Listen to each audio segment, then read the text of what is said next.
Okay. జై కార్మిక. ఈరోజు ఇల్లంతకుంట మండల కేంద్రంలో అమావాస్య. ఈరోజు మా కార్మికులందరం ప్రతి అమావాస్యకి ఇక్కడ ఒక మీటింగ్ పెట్టుకుంటాం.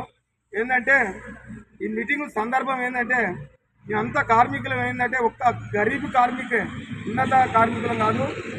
ఎందుకంటే నేను ఒక్కటే ప్రభుత్వాన్ని కోరుకునేది, మీరు మా కార్మికులం ఇల్లు కట్టినాం, గుళ్ళు కట్టినాం, బంగ్లాలు కట్టినాం, కానీ మాకే గూడు లేదు. మాకు మా కార్మికులందరికీ వాళ్ళని అర్హత ఉన్నోళ్లకు అందరికీ డబుల్ బెడ్రూమ్ ఇల్లు కావాలి. మళ్ళొకటి, మన వెల్ఫేర్ బోర్డులో ఉన్న సెస్ ద్వారా వచ్చిన నిధులు కూడా ఇప్పుడు ప్రైవేటీకరణ చేస్తారు, దాన్ని రద్దు చేయాలి. 4 లేబర్ కోర్టు ఉన్నాయి, వాటిని కూడా రద్దు చేయాలని కోరుకుంటున్నాం.